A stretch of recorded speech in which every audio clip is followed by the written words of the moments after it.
The Sinai Medical Foundation Oral History Project is being conducted by the Leonard N. Simons Jewish Community Archives. My name is Howard Nison, and today's date is May 8th, 2024. I am interviewing Dr. Nison Sabin. Did I say that correctly? Nison. Nison. Okay. Dr. Sabin, do you give permission to the Leonard M. Simons Jewish Community Archives to publish, duplicate, or otherwise use this recording for educational purposes or for use as deemed appropriate by the archives? Yes. Okay, thank you. So let's just start at the beginning. Where and when were you born? I was born December 19th, 1937, Women's Hospital, Detroit, Michigan. And did you grow up in this area? I grew up here, lived 4 years in California, but except for that, I was here. So what neighborhood did you grow up in? Dexter. And how long did you live down there? Million years. Well, really, till my parents moved to Oak Park. I can't remember what year but I was in med school already when they moved to Oak Park. Okay, so you spent most of your young years down in the Dexter area. Yeah. So what was going on? What was going on in the area? What was that like at that time? Well, everybody was Jewish. The black kids were Jewish. Everybody was Jewish. And we felt terrible for the people when we would meet somebody who wasn't Jewish. They were a minority. Mm-hmm. So we felt terrible for them. That's it. Okay. So you were born a year before Sinai Hospital even opened. No, Sinai opened in 54. I was born in 37. So you were born 20 years before, or thereabouts, before it ever. Yeah. Were you aware of the hospital as you grew up? Were you ever treated there, or did you have relatives who were treated there? Okay. And so what was your first exposure to the hospital? My first exposure. Okay, I interned in Los Angeles. And my wife says, the place to be is Sinai Hospital. We thought we'd live in California forever. And she said, you probably ought to go for an interview just in case you ever want to come back. I said, okay. So I tell the guy the truth. I'm interning in Los Angeles. And, but just in case, I'd like to get on the staff here. Because in those days, Beaumont was a nothing, it was a little rinky-dinky hospital, like 200 beds, country hospital. And he said to me, young man, not doctor, but young man, I guarantee if you don't intern here, you'll never get on the staff here. Okay, so we spent 3 years in California out of 4. And my dad got sick, so I wanted to come back. So in May 66, I called the Department of Internal Medicine at Sinai Hospital, and I said, can you send me an application for internal medicine for July? She says, July 67? I said, no, it's kind of dumb, isn't it? July 66. She gives me a pause, and she says, I said, do you think I got a chance? She says, doctor, speak English? And I said, yep. She says, fulfilled your military obligation? I said, yes. She says, they'll kiss your toes. So I came to Sinai for my residency. Okay. After residency, I took my fellowship in California again. So let's back up a little bit, because we went from Dexter to California. Fill in some of the spaces before then. Tell me about where you went to school, where you went to college, and what brought you out to California. Went to Central, went to Durfee. I went to McCullough Elementary, Durfee Intermediate, Central High School, Wayne undergrad, and Wayne Medical School. and interned in California, at LA County. Mm-hmm. We had 126 students in our class, 125, 126. A quarter of them went to California. A quarter. Unbelievable. In those days, everybody wanted to go to California. Today, they're moving from California to all over, any place but California. So, tell me, what drew people to California? These were people who you went to high school with, went to college with? I didn't realize at the time LA County was a Jewish hospital. USC, Loma Linda. Anyway, I learned how to eat tuna links. Loma Linda was Seventh-day Adventist. And they kept Saturday was their Sabbath. They made tuna links, which were hot dogs made out of tuna fish. You'd swear they were hot dogs. This was at LA County. LA County. But USC was, everybody was Jewish. The staff was Jewish. The students were, everybody was Jewish at LA County. Didn't even know that when I looked into it. Okay. So a lot of the people you went to college with that went to med school went out to LA County for their residency? They sure did. So what brought you back to... Because my dad was sick, I had to come back. And you had already made an application to Sinai Hospital before you left? Nope. Well, I went for an interview, and the guy said, "You'll never get on the staff here unless you intern." And then came the Vietnam War.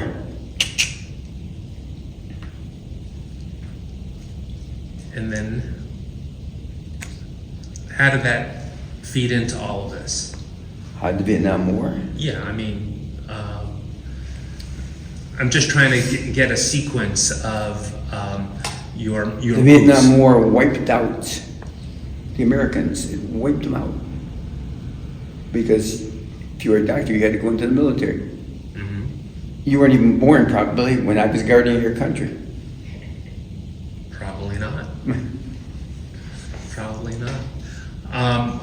So, again, you went to Mumford here, not that. Central. So you went to Central, then you went to Wayne State, and then from Wayne State you applied to medical school in Los Angeles, or Went to Wayne Medical School. Wayne Medical School. Interned in Los Angeles. Interned in Los Angeles. I got you.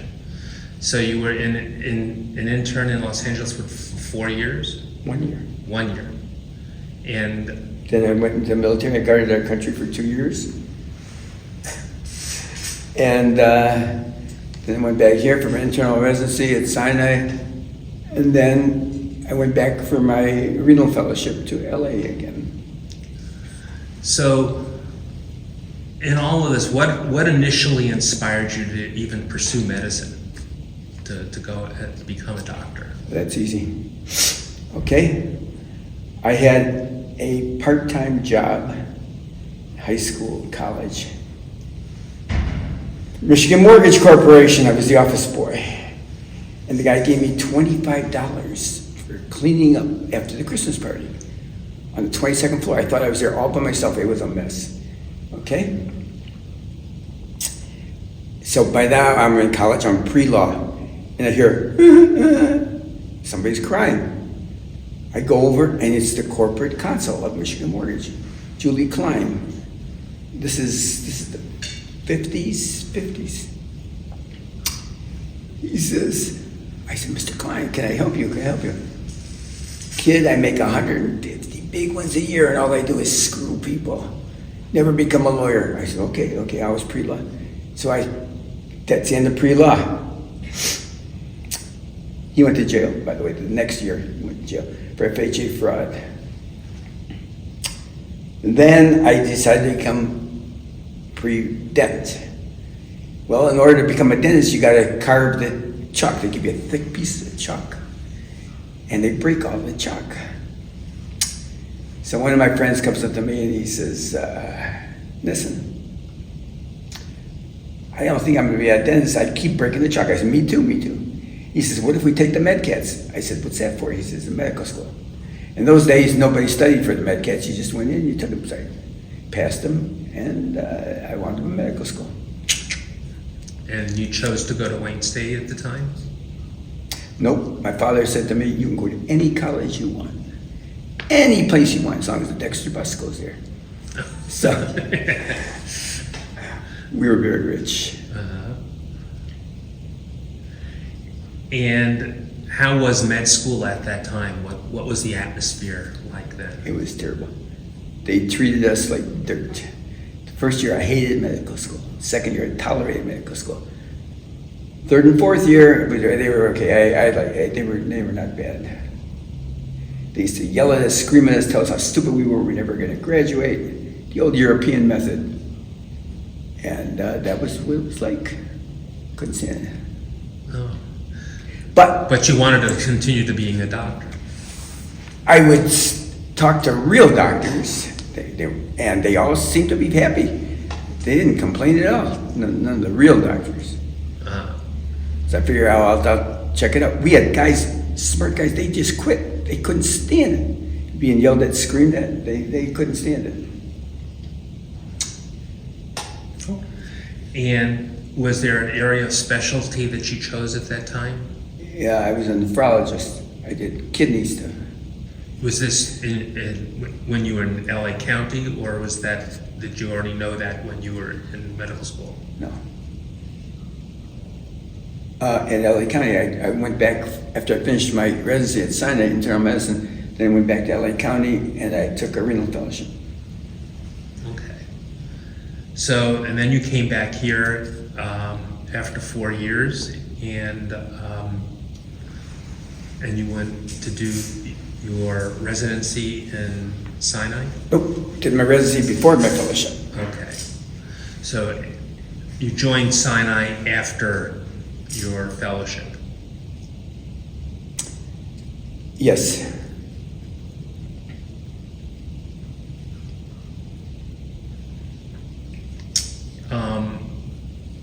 Did you have any pre-notions of Sinai at that point in time? Did you know people who were here? Or what were your expectations when you came Well, back? I was at the Beaumont and staff of Sinai. If I had 3 people, and Sinai would take me 3 to 4, 5 hours to make rounds. If I had 3 people at Beaumont, I could do it in 30 minutes. Because Beaumont was a business. At Sinai, you had to tell jokes, stories. You talked Jewish, and you saw the radiologist, you saw the gynecologist, you saw the ophthalmologist, you saw everybody, psychiatrists. And it wasn't like that at the moment. So it sounds like it was a very friendly atmosphere. It was belonging to this exclusive club. So you had experience at Beaumont and LA County Hospital before you joined Sinai? Nope. Well, I took my residency at Sinai, then went to LA County, then came back. I'm just trying to get a sense of how the different atmospheres in the different places you were different from what you felt at Sinai. Well, Sinai, like I said, was this exclusive club, and you were just glad that you were part of it.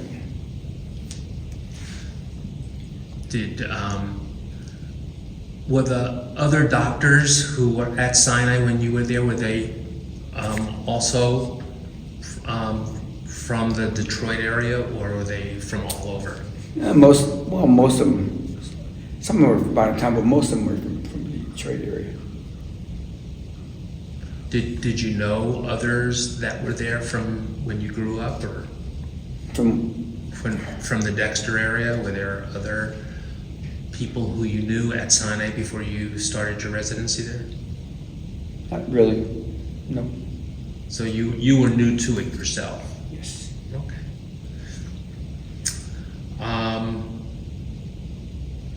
So you joined Sinai, what year was it then? I took my residency, and I started in 66.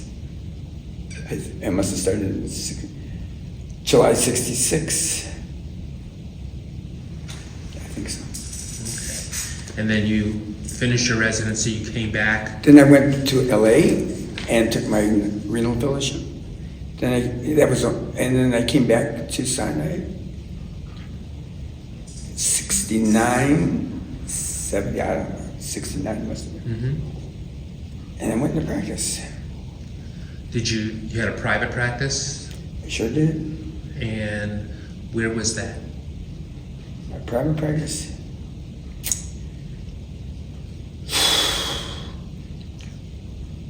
Now in Greenfield, part of the time,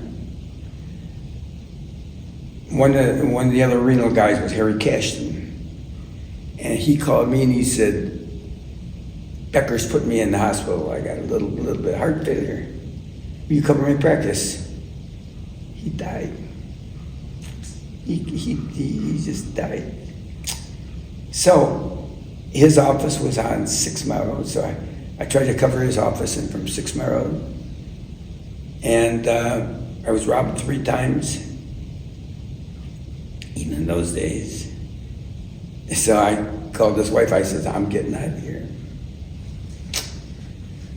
So I went back to, what was it, Southfield, Oak Park, I don't know. These are all private practices at the time. Yeah. And then,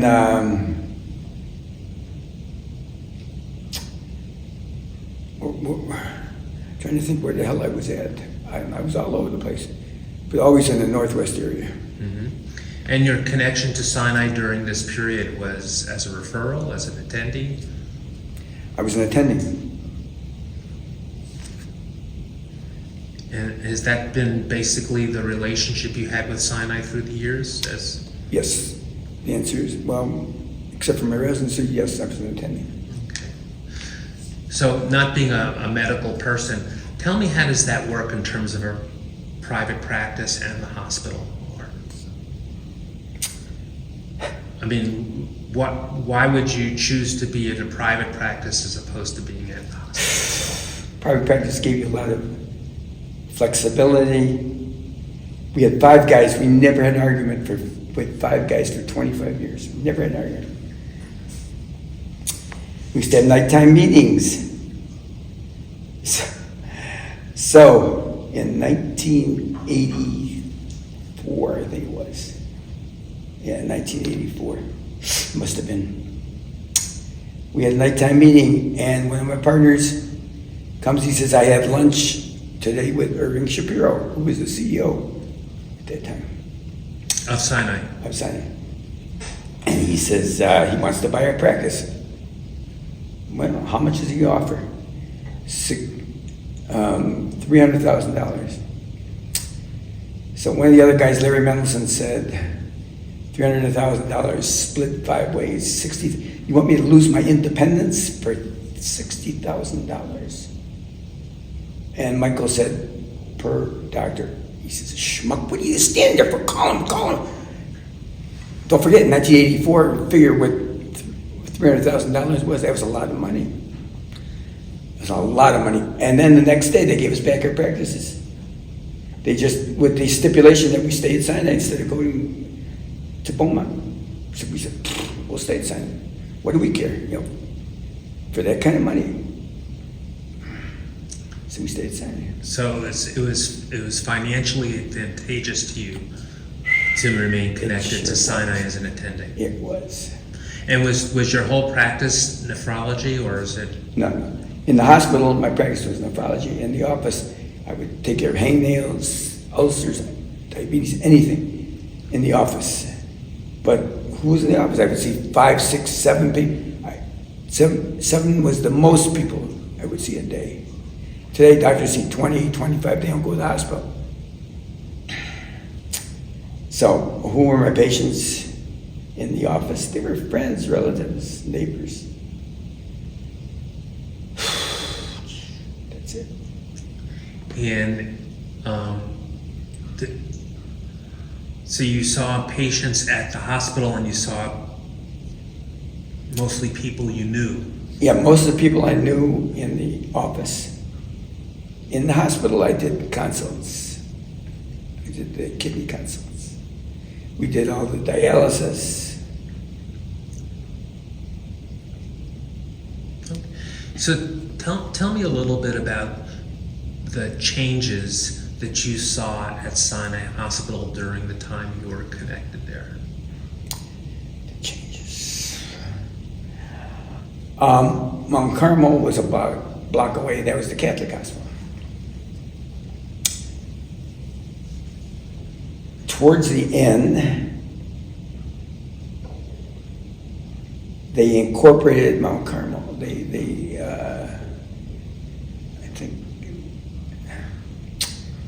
I think they asked the Mount Carmel doctors to come to Sinai. I was at a staff meeting and we treated them so nicely. We were great. We tried to do everything we could to be nice to them. I was at a staff meeting one evening at Sinai, and one of the black female doctors got up from Mount Carmel and she said, "This will never be our hospital. This is a Jewish hospital and we're not Jewish." And think about that. So we thought about it. That was it. So did they ever come over? They came over, but we left. And then they closed Sinai, and what the hell did they close Sinai? I don't know. Late 90s, say. 99, they closed Sinai, I think. Mm-hmm. Yeah. So again, you started your practice at Sinai at what year was that? In the 60s? 69. Yeah. So between 1969 and say 1999, when it ultimately closed, the changes that you saw at that time, from both a medical perspective as well as a cultural perspective. Yeah, the big thing was the computers. A lot of guys retired because of computers. They couldn't do it. They had no interest in doing it. So that was a big change just in the work environment. That was tremendous change. What about medically, in terms of? Medically, I don't think it changed much medically. Mm-hmm. But the computers changed everything. What about culturally? I mean, during that period of time is when they had the riots here and everything else going on. Did that affect the work environment? Well, the riots were in '67 when I was a resident. And I remember standing on the lawn watching a helicopter, National Guardsmen, who stationed themselves on the roof of Sinai. Because they were afraid in New York they had attacked the hospitals to get dope. But nobody attacked the hospital. And it was okay. People weren't. What about the people that you served, the patients themselves? Was there a change in the population, the people from the area, or they get referred from elsewhere or from around the area? Not really. No change. It was pretty constant. It's pretty constant, yeah. So, what were some of the different positions that you held when you were at Sinai? Were you was it the same as an attending through the entire time, or? Well, I was an attending, and I was on the Professional Priorities Committee, planning what would happen 10 years from now, 20 years from now. And Hugh Beckman was the chairman, and I'll never forget this. He told us, he says, we got to have a branch of Sinai Hospital downtown because that's where the growth is. So my partner and I look at each other, goodbye, and we left because we weren't going downtown. Mm-hmm. And as you know, Sinai never expanded downtown. Did you ever think about going elsewhere, Just Beaumont. like to the northwest when everybody was moving out to the northwest? Just Beaumont. That's what Beaumont was at the time? Yeah. So, they went out to Huron Valley at one point. Did you ever? No, we went to Huron Valley. Was a long ways a long ways off. So we went there one time. One of my partners and I, we went there. It took us a long time. We got lost. So we said, the hell with it. So Beaumont was really the only other hospital other than Sinai that you Yep. worked with. And the atmosphere in Beaumont was a very different one than the one you had. Well, it was way different. Sinai was this belonging to this exclusive club. And Beaumont was just a business. You go in, you see your patient, and you get the hell out. So when you say an exclusive club, what does that mean? People who are, what was the exclusivity? Well, okay. About the only way I can tell you this is you'd sit in the doctor's lounge for hours, tell stories with the radiologist, the psychiatrist, everybody. I'm at Beaumont and I got to get a GYN consult. GYN won't come to the medical floor to see my patient. They got to send the patient to the medical floor. You're kidding. Okay. At Sinai, the radiologist in the reading room, in the x-ray reading room, they would always station a guy there who would go over the films with you. Because when you gave them a history, sometimes they change the diagnosis. One of my partners and I at Beaumont, we go to the radiology reading room, and we stand there. He won't recognize us. He won't even talk to us. Finally, he says, "Can I help you?" I say, "Yeah, we're going to go over these films with you." He says, "They're all dictated. All you got to do is just listen to dictation. They'll tell you." He wouldn't. It was just the whole atmosphere was different. Yeah, it was just more friendly, more communication between people. Yeah. So that's what you mean by an exclusive club. You felt like you were part of a group of people as opposed to just going in very transactional. It was great. There will never be another Sinai hospital. How did you feel when you found out that they were going to sell the hospital? Well, it got me to retire at a young age. I never would have retired if they had stayed in business. So you were saying you got to retire at an earlier age. Yep. How old were you? I was 63 when I retired. So that is young. So what have you been doing since then? Did you continue in any kind of medical practice after that? Nope, that was it. Before I retired, I picked the brains of retired doctors. And most of them say the same advice. Never, ever give medical advice the minute you retire. You're done. No more medical advice. And two, people are going to call you and say, "Would you like to do this? Would you like to do that?" Your first reaction, nah, it doesn't sound good. Wrong. Always say yes, no matter what. And those things you like, you do again. Those things you don't like, you do again. You just don't never do again.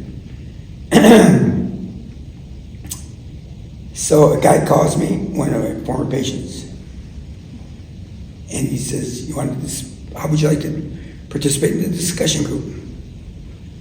I said, "What are you talking about?" He says, "I don't know, be at my house." Gives me the date, the time, be at his house.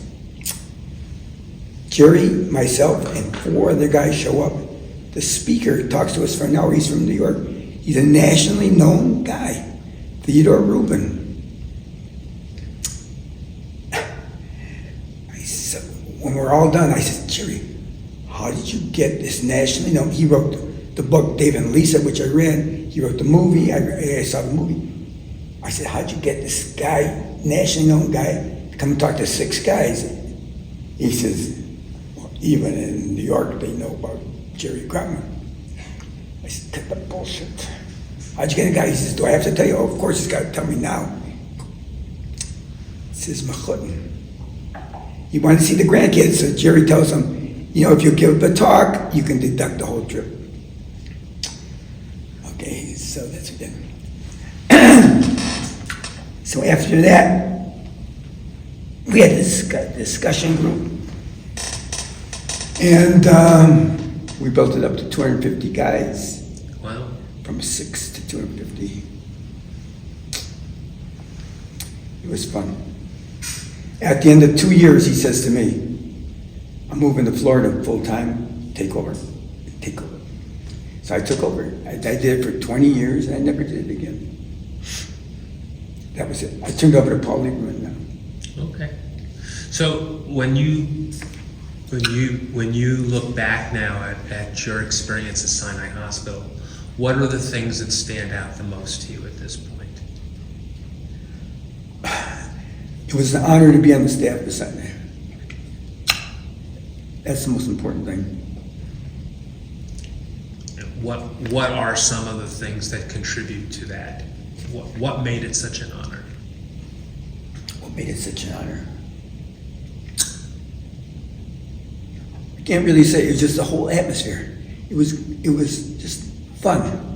I used to come and tell my wife, they're paying me. Can you imagine they're paying me to have such a good time? That's it. Who would you say are some of the people who influenced you most during your medical career? Okay. So the chief of medicine was Herb Bradman. After I'm already finished my residency, my fellowship and practice, Herb announces he's going to go back east where he's from. And he's going to go into practice. So Howie Goldberg was a couple years older than me. And he calls and he says, I think we were going to throw a stag for Herb. Would you like to come? I said, sure, I'd love that. The guy was great. So, 30 guys show up. And after an hour, cocktails and drinks and everything, he says, okay, Herb, you sit here in the middle, and we form a semicircle around him. Okay? So, it's like yesterday.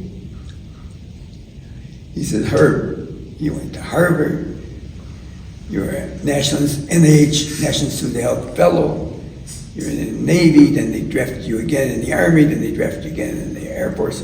They kept on drafting you all the time. And now you're going to go into private practice. Right, Herb? Right. Well, one of the things you're going to need is you're going to have to hire a secretary, right?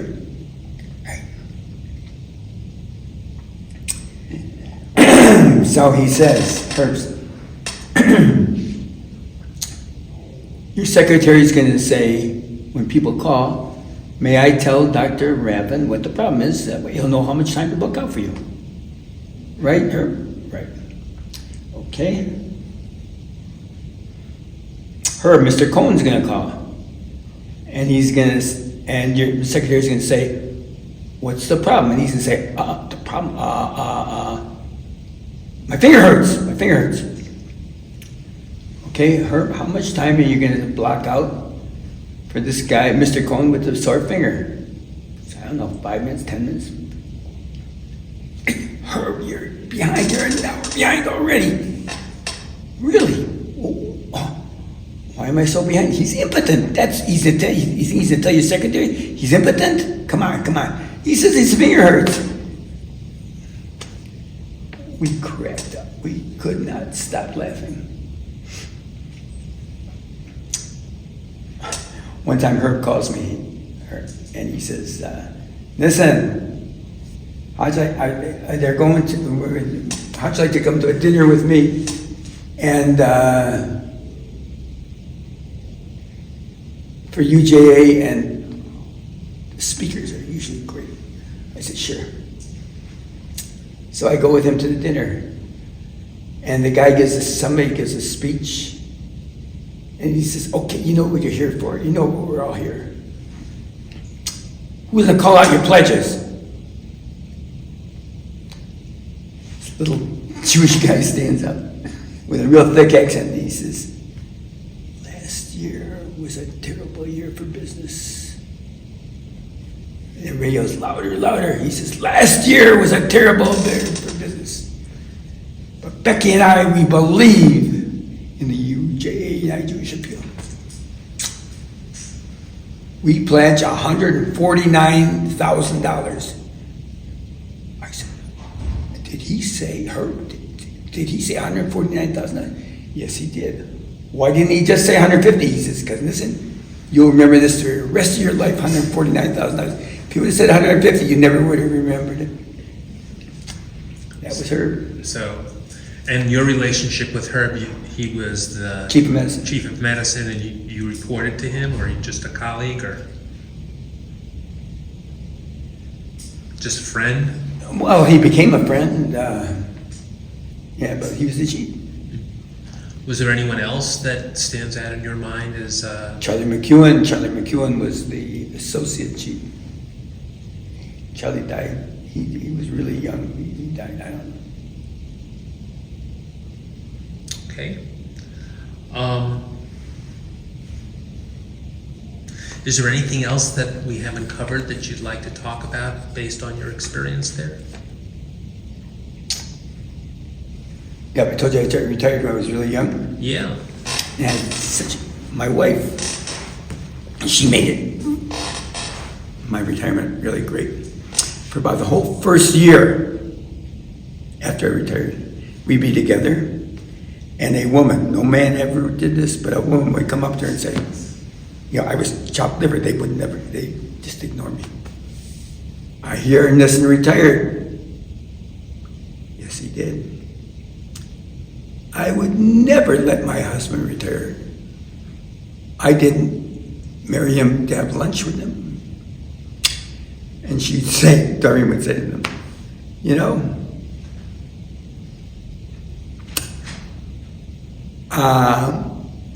Nison didn't need my permission to retire. We discussed it, but he really didn't need my permission. And we do have lunch together periodically, and we enjoy it. The men were totally different. The men would say, you made it without a stroke, without a heart attack, without cancer. I can't believe you made it. You're retiring. Congratulations. The men were totally different than the women. That's it. Okay. Well, thank you very much, Nison. It was a pleasure meeting you. Danke schön.